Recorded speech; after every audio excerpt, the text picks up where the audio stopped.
Hello everyone, welcome to reform learning. My name is Akanksha. हम class 11 का chapter number 1 कर रहे थे साइकोलॉजी का, जिसका टाइटल है व्हाट इज़ साइकोलॉजी। हम इसकी ऑलरेडी 8 वीडियोस कर चुके हैं। आज ही हमारी 9th वीडियो है, जिसमें हम 3 टॉपिक्स को कवर करेंगे। पहला है कॉग्निटिव पर्सपेक्टिव ऑफ साइकोलॉजी, दूसरा है cognition and third one is constructivism. सबसे पहले बात करते हैं कॉग्निटिव पर्सपेक्टिव की। कॉग्निटिव पर्सपेक्टिव जो है ये गेस्टाल्ट और स्ट्रक्चरलिज्म इन दोनों का कॉम्बिनेशन माना जाता है।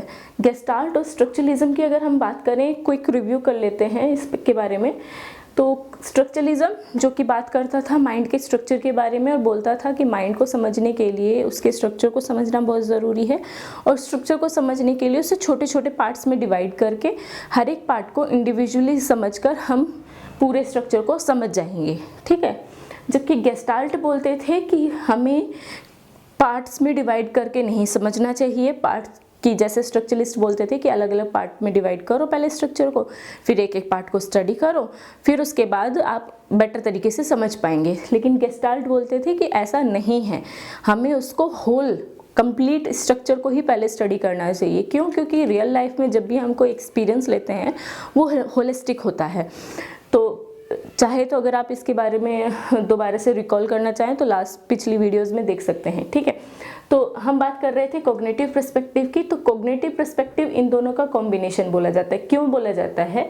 क्योंकि कॉग्निटिव पर्सपेक्टिव कहता था कि भाई स्ट्रक्चर को पार्ट्स में डिवाइड करके भी जानना ज़रूरी है माइंड के, और हमें उसको as a complete whole entity के रूप में भी जानना बहुत ज़रूरी है। क्यों ज़रूरी है? कॉग्निटिव पर्सपेक्टिव ये बोलता था कि कॉग्निशन जो है, जो कि हमारा सेकंड टॉपिक है, कॉग्निशन यानी कि इसका मीनिंग होता है प्रोसेस ऑफ नोइंग। यानी कि कुछ अपने आसपास की सराउंडिंग को जानने के लिए आप जो कोई भी मेंटल प्रोसेस यूज़ करते हैं, चाहे वो थिंकिंग हो या फिर अंडरस्टैंडिंग हो या फिर मेमोरी हो, रिकॉल हो, परसेप्शन हो, प्रॉब्लम सॉल्विंग हो, प्लानिंग हो, लैंग्वेज हो, ये जो कुछ भी, इसके अलावा और भी सारी होती हैं, ये जितनी भी प्रोसेस है मेंटल प्रोसेस, इन सब का इस्तेमाल हम क्या करते हैं? अपने आसपास के एनवायरनमेंट को समझने के लिए करते हैं। और इसी से हमारे क्या बनता है? कॉग्निशन डेवलप होता है, माइंड बनता है, माइंड जो है वो ग्रो करता है। तो कॉग्निटिव पर्सपेक्टिव जो था वो यही बोलता था कि भाई हमें हमारा जो मेन फोकस होना चाहिए साइकोलॉजी में वो ये होना चाहिए कि हम कोई भी इंसान अपने आसपास के एनवायरनमेंट को कैसे समझता है, कौन कौन सी मेंटल प्रोसेसेस उसमें यूज़ करता है। ठीक है। तो ये बात करते थे इस बारे में। अब इन्हीं की विचारधारा से, इस विचारधारा से ही कंस्ट्रक्टिविज्म का जो है जन्म हुआ है। कंस्ट्रक्टिविज्म में मेन कंस्ट्रक्टिविस्ट क्या बोलते थे? ये कहते थे कि इंसान का जो माइंड है ना, वो कंटिन्यूसली क्या करता रहता है? इंसान कंस्ट्रक्ट करता रहता है, अपने माइंड को कंटिन्यूसली कंस्ट्रक्ट करता है। कंस्ट्रक्ट करने के लिए क्या करता है? वो इंटरेक्ट करता है। किसके साथ? अपने एनवायरनमेंट के साथ। जितना इंटरेक्ट करेगा उतना ही उसका क्या है, माइंड जो है वो कंस्ट्रक्ट होता जाएगा और बढ़ता जाएगा। ठीक है। तो कंस्ट्रक्टिविज्म यानी कंस्ट्रक्शन किसका?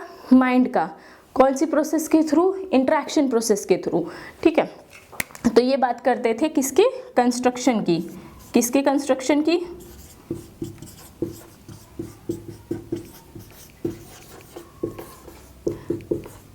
कंस्ट्रक्शन ऑफ माइंड की प्रोसेस क्या कहते थे? कौन सी यूज करते हैं हम?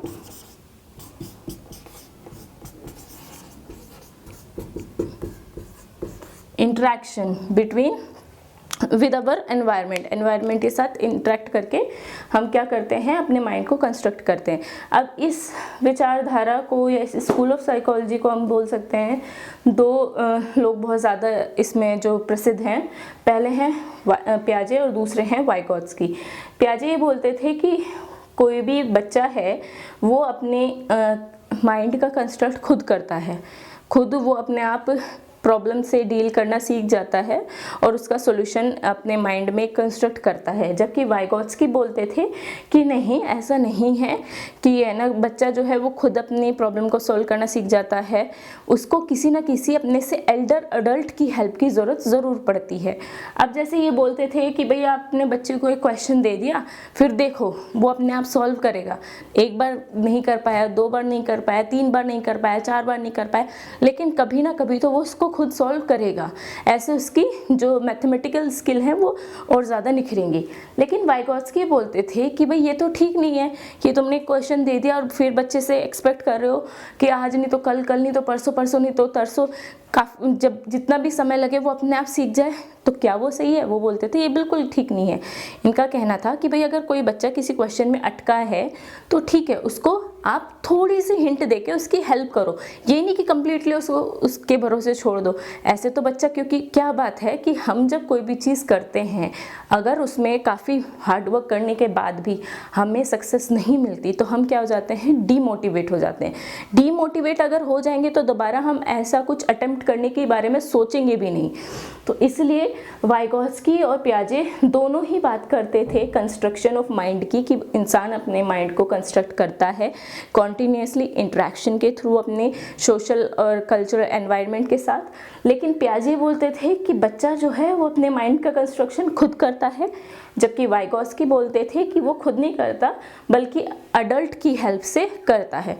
तो ये जो थी, अच्छा इन दोनों की जो है थ्योरीज जो हैं, इन दोनों ने अलग अलग थ्योरीज दी थी जो कि डिटेल में है। जैसे पियाजे की थ्योरी जो है वो चैप्टर नंबर 4 में है डिटेल में, और जबकि वाइगोत्स्की की जो थ्योरी है वो आपके चैप्टर नंबर 8 में है। उनको डिटेल में हम उन्हीं चैप्टर्स में पढ़ेंगे। अभी यहाँ पर हम सिर्फ एक इंट्रो के तौर पर मैंने ये आपको बताया है, ज़्यादा डिटेल में हम आज यहाँ पर नहीं पढ़ेंगे। तो आज का जो ये वीडियो यहीं पे ख़त्म होता है। आई होप आपको समझ में आया हो। Thank you so much.